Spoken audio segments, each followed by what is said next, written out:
Halo semuanya, selamat datang di bedah materi kita kali ini. Hari ini kita bakal menyelami sebuah dokumen yang menurut saya sangat istimewa, yaitu modul ajar dari TPQ UMAH. Nah, seringkali kan kita mikir kalau pendidikan karakter yang luar biasa itu butuh fasilitas mewah, institusi besar, atau dana yang melimpah. Tapi, modul yang bakal kita bedah hari ini justru ngebuktiin sebaliknya.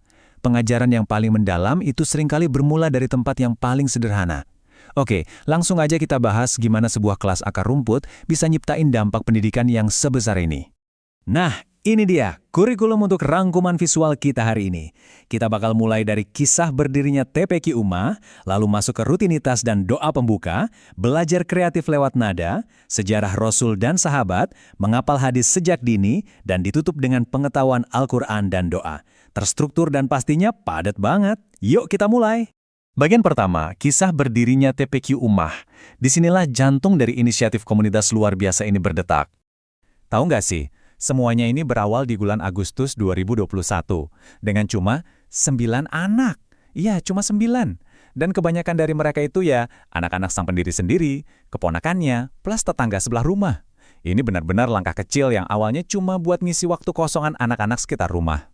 Dan ini nih yang bikin merinding. Sang pendiri yang akrab dipanggil UMAH, seiring berjalannya waktu itu sempat ditawari tempat yang jauh lebih layak loh. Tapi beliau nolak dengan halus. Kata beliau kurang lebih gini, beliau lebih suka rumah reot miliknya ini dipenuhi berkah dari anak-anak yang lagi nuntut ilmu. Jadi benar-benar gratis, pintunya terbuka lebar buat siapa aja yang mau belajar. Luar biasa ya? Nah, dari niat tulus itu, muncul tradisi manis tiap hari Jumat yang ngebangun nilai kekeluargaan. Anak-anak yang punya sisa uang jajan lebih didorong buat traktir teman-temannya. Tapi ada syaratnya, mereka harus bisa jawab pertanyaan materi dulu. Seru banget kan? Bahkan kalau ada yang ulang tahun, mereka sampai patungan, walaupun cuma buat beliin jajanan harga 2 ribuan. Ini cara yang brilian banget buat numbuhin rasa peduli dan kebersamaan sejak dini. Lanjut ke bagian 2, rutinitas dan doa pembuka. Kita lihat gimana kehangatan tadi nyambung ke kedisiplinan harian mereka. Coba tebak siapa yang buka kelas tiap hari. Bukan gurunya loh. Sesi ini dibuka oleh anak-anak itu sendiri secara bergantian. Bayangin aja, anak sekecil itu maju jadi MC, terus mimpin teman-temannya baca basmalah, ngucap salam, lalu memimpin bacaan Al-Fatihah dan syahadat. Secara nggak langsung, rutinitas terstruktur ini tuh ngebentuk rasa percaya diri dan jiwa kepemimpinan mereka tiap sore. Di luar pembukaan standar tadi, ada juga bacaan zikir Sayyidul Istighfar yang dibaca ulang sampai 3 kali. Ini bukan sekedar hafalan kosong ya, ini difungsikan buat membumikan spiritual mereka, membersihkan hati, dan menenangkan pikiran sebelum akhirnya mereka benar-benar buka buku Iqra atau Al-Quran buat belajar. Batinnya tuh disiapin dulu. Oke, bagian ketiga, belajar kreatif lewat nada. Di sini, ritme belajarnya bakal terasa jauh lebih energik. Mereka pakai metode mengajar yang jenius abis. Kita semua tahu ngapalin 20 sifat wajib Allah itu kan materinya berat ya. Orang dewasa aja kadang masih suka kebolak-balik. Solusinya, mereka gabungin materi berat itu pakai nada lagu Balonku atau lagu anak-anak dari Nusarara. Dengan memetakan konsep agama ke melodi yang seru dan familiar, hafalan itu bakal nempel selamanya di otak tanpa ngerasa dipaksa. Nggak cuma lewat lagu, buat anak-anak yang super aktif dan kinestetik, mereka punya tepuk wudhu. Mirip-mirip tepuk pramuka lah gayanya. Sambil tepuk tangan riang, anak-anak diajak meragain langkah bersuci. Mulai dari cuci tangan, kumur, basuh muka, sampai cuci kaki. Dijamin kelasnya hidup banget dan nggak ada kata bosan. Masuk ke bagian 4, sejarah Rasul dan sahabat. Kita menyelam ke inti sejarah Islam di kurikulum mereka. Anak-anak di sini belajar garis waktu kehidupan Nabi Muhammad SAW itu benar-benar sedetil ini.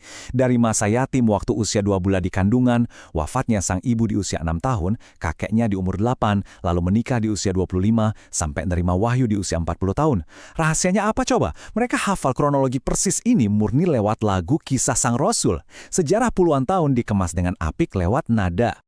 Lalu coba perhatiin deh, 10 nama sahabat utama Nabi ini. Mulai dari Abu Bakar Ash-Shiddiq sampai Abu Ubaidah bin Jarrah. Ini ke-10 sahabat yang dijamin masuk surga. Anak-anak yang masih kecil ini dipandu buat kenal dan ngingat satu persatu tokoh-tokoh besar ini. Jujur aja, volume wawasan sejarah yang mereka hafal itu bikin kita berdecak kagum. Dari jejak sejarah, di bagian kelima ini, kita masuk ke menghafal hadis sejak dini. Nah, ini program mereka yang paling ambisius dan terstruktur. Hafiz 1000 hadis. Judulnya emang kedengaran berat banget ya buat anak-anak, tapi jangan salah. Mereka memecah pelajaran moral yang rumit soal ibadah dan adab jadi potongan hadis-hadis pendek. Jadi belajarnya bertahap dan gampang banget diucapin.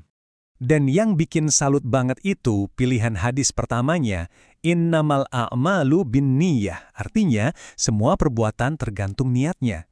Menaruh ini di fondasi paling pertama itu filosofis banget loh. Sebelum anak-anak ini melangkah jauh buat ngumpulin hafalan yang banyak, hal yang paling diutamakan adalah meluruskan niat mereka belajar. Logikanya benar-benar keren. Terakhir di bagian ke-6, pengetahuan Al-Quran dan doa. Ini pilar utama yang pasti nggak mungkin dilewatkan.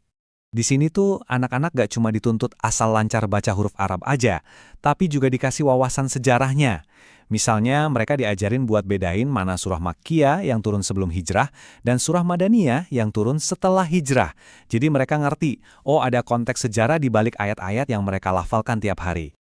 Secara spiritual, rutinitas ini juga ngebangun kedekatan dengan ayat-ayat penting. Contohnya, mereka rutinin baca ayat kursi tiap abis sholat fardu, terus ngebiasain baca 10 ayat pertama surah Al-Kahfi. Pelan tapi pasti, ini benar-benar ngebangun pertahanan batin dan penghormatan pada ayat suci dalam keseharian mereka. Sebagai penutup rangkuman visual kita hari ini, ada satu pertanyaan menarik nih buat kita renungin bareng-bareng. Apa sih pelajaran terbesar dari TPQ Ummah ini? Buat saya pribadi, ngelihat modul ini benar-benar ngebuktiin satu hal.